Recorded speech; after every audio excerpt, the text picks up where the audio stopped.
The good stuff. It doesn't really ultimately come down to the zoo. It comes down to people listening to their recommendations. And for the first time in nearly 4 months, 2 very popular Portland attractions are opening back up again. While many people are excited, it comes with big changes, of course, and mixed emotions from some parents. Today, the Oregon Zoo and Pittock Mansion reopened. Good evening, I'm Ashley Korslund, and welcome to The Good Stuff. So we begin with this. Joe Ranieri shows us how those businesses are taking precautions to keep visitors safe.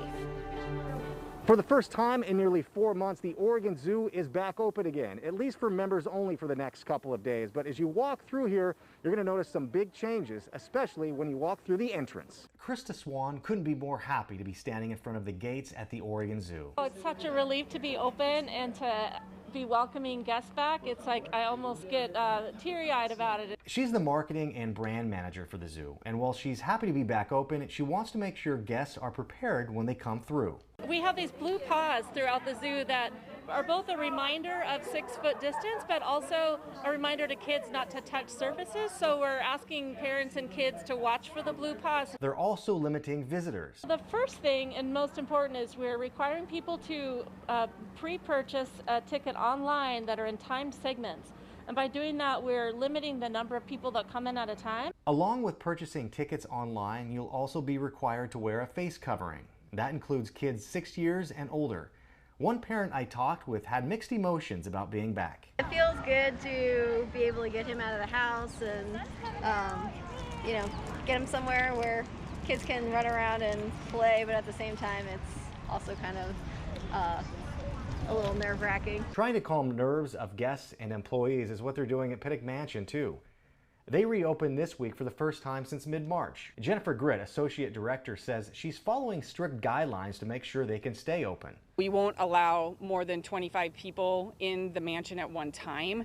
But in the way we do stagger the groups of the in and out, we have staff on the floors that are monitoring the entrance and exit. After losing nearly $400 grand from lack of admission dollars during the pandemic, Jennifer is hoping the community will come out and support them. It is impacting what we can do, and what we're trying to just be as positive as we can.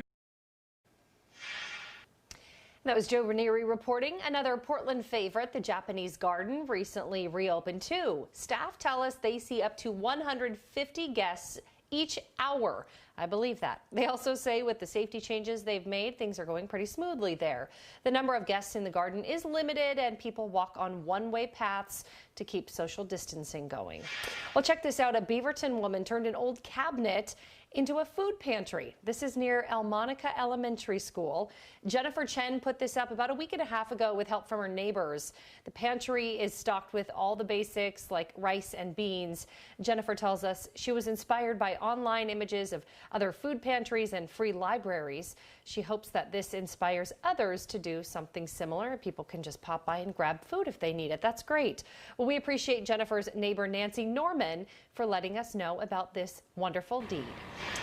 Well, there's more help for people in need. The Sunshine Division recently started a food delivery program. In the last couple months, the program has served more than 1 million meals to thousands of families in need. It delivers more than 200 boxes of food 5 days a week. These past few months, we're serving about 8 times as many households as we did last year at this time. So the need has just grown exponentially. It's unprecedented. We've never seen anything like this in our nearly 100 years. A lot of people are struggling right now, and if there's any way to put smiles on people's faces, we want to be a part of it. Well, if you'd like to donate or if you'd like to sign up for the food delivery program, you can visit sunshinedivision.org for more info. Well, the pandemic has left a lot of people wondering what they can do to support others, and an entrepreneur in Seattle came up with this really unique project. It matches families in need with sponsors that can help them. Here's Michelle Lee with more on how it works. Well, I thought this might be a good time to share some resources that are new to us. And I wanted to tell you about the 1K project because this is something that started during the pandemic by a group of volunteers. This has really been a labor of love to connect people who need money to those who are willing to give it. It's called the 1K project because the families in need are going to get $1,000 for 3 straight months. It was started by a woman in Seattle who connected to a guy in New York, and they are getting help from tech entrepreneurs, engineers, and designers to help hundreds of families here at home and all across the country. You know, we hear those stories of I'm down to my last $100 and I don't know if I'm going to buy medicine or food, and I still don't know how I'm going to pay the rent. And so we know that in that moment, we can make a material difference by funding them $1,000 a month over 3 months. And when I say we, it's really the sponsors that do it.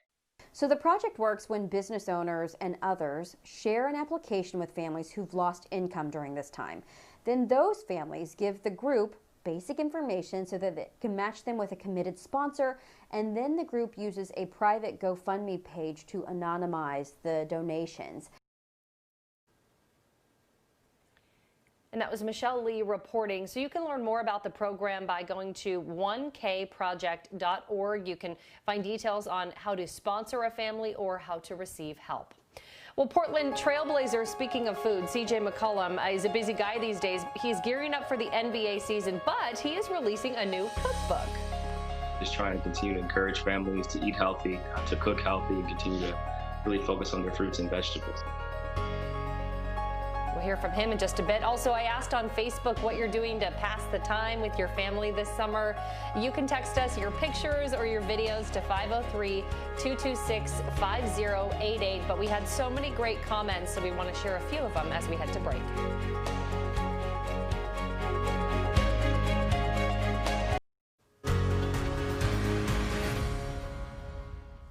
And welcome back. Well, right now, hospitals have really strict rules when it comes to visitors and who can be allowed into the building, but that didn't stop a Washington family from showing their support for their loved one.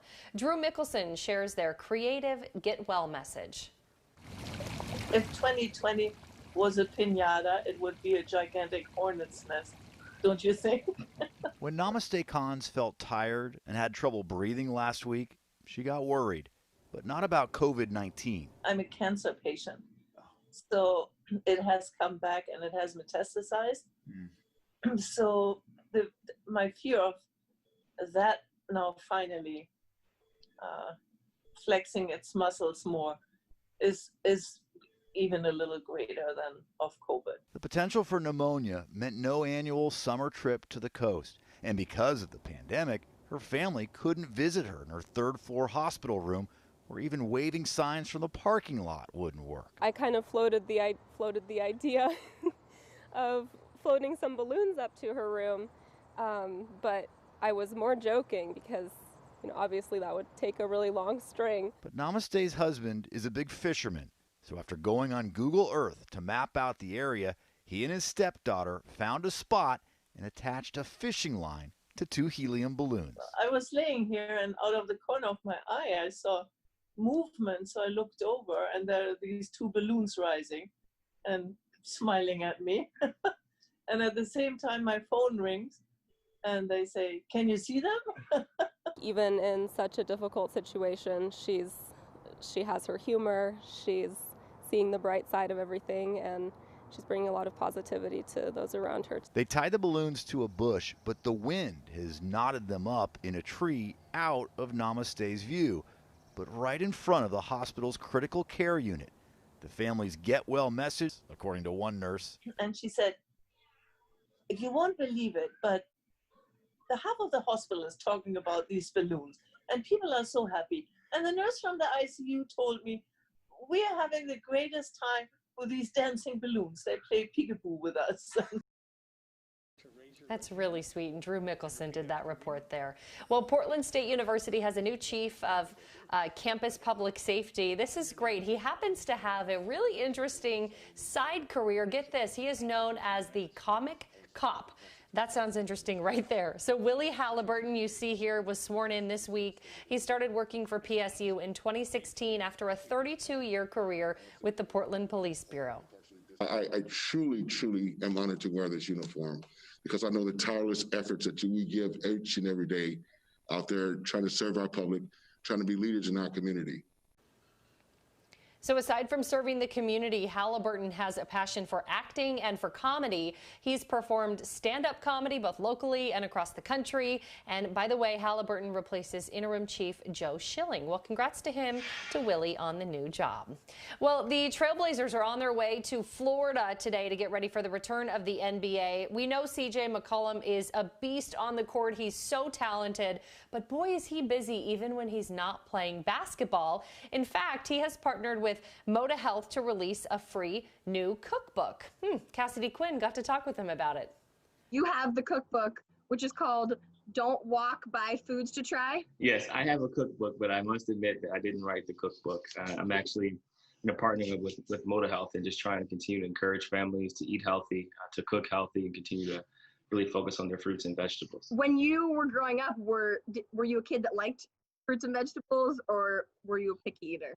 I'm not gonna lie to you. I love fruits, but I wasn't a big fan of vegetables. I used to try to, chop them up and make them as small as possible and like hide them on my plate. Now I like vegetables a lot. I eat a great variety. I love asparagus. I love a good mixed green salad. This is the cheat code. Makes life much, much more easy. I love a good mustard green. I love kale. They make me happy, and they're extremely healthy and allow me to kind of recover faster and get ready for the next event in my life.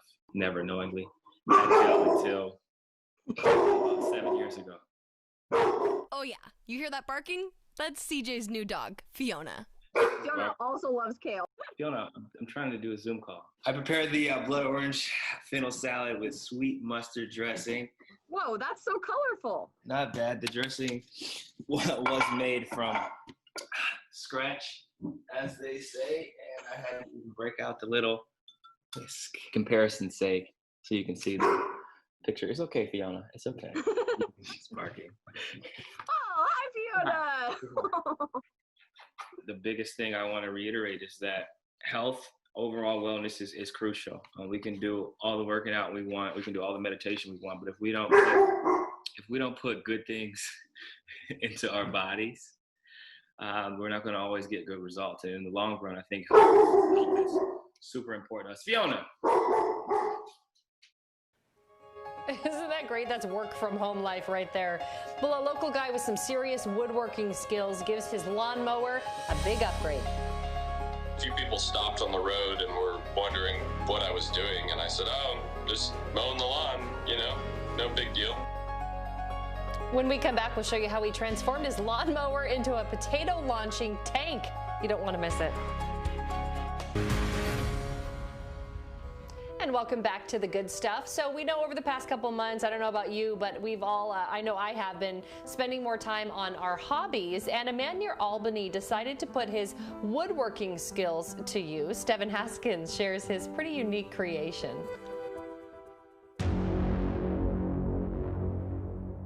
Jason Hibbs has been a busy man.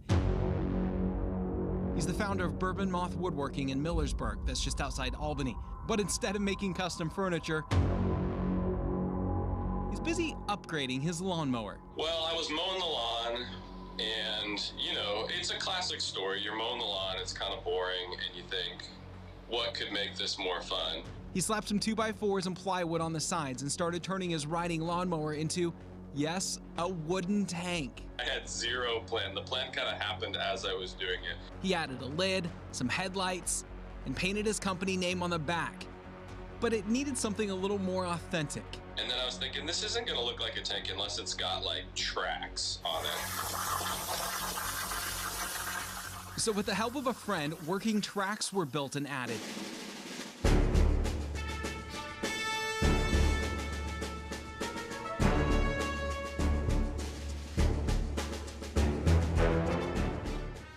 Oh, and that tank gun up front? Yeah, it works too. Mother bird, this is COVID killer, requesting permission to fire, requesting permission to fire. Roger that, COVID killer. Permission to fire. So it's a pretty serious potato gun. And the cool thing is, if you take a metal grate and you attach it over the end of the cannon before you fire a potato, you can instantly make French fries. So it's kind of dual purpose. Jason took it out on his 4 acres for a test run, and it instantly drew attention. I didn't tell the neighbors I was doing it, but yesterday when I was driving around, I definitely got some strange looks. A few people stopped on the road and were wondering what I was doing, and I said, oh, just mowing the lawn, you know, no big deal. Now, he's not sure what's next for the wooden tank, but he's made his lawn mowing chores a little less boring. We're calling it the COVID killer because, you know, we're all trying to battle COVID-19 in our own way, and I thought maybe this could be the way that I fight COVID is in my lawnmower tank. He's great. I love his sense of humor. Well, we have more good stuff coming up, including your moment of zen. We will take you to a garden in West Lynn where the flowers are in bloom.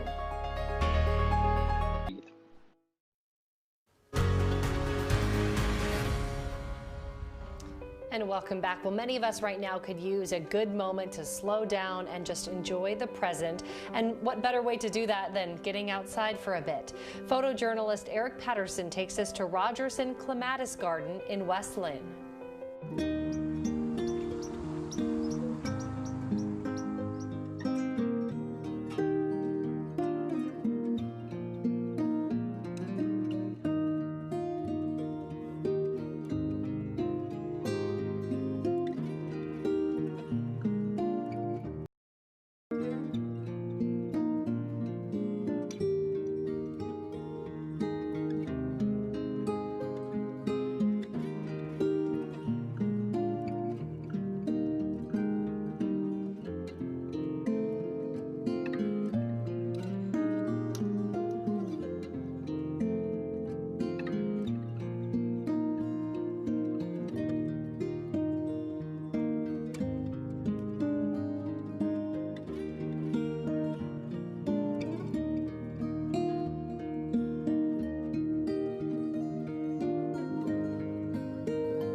So peaceful. I love it. Thank you so much for joining us. That's the perfect way to end. We will be back on Monday with more of your uplifting stories. And until then, keep remembering to share the positive news in your life with us. And let's close with some of your great pictures showing how you are passing the summer with your family. Have a great night.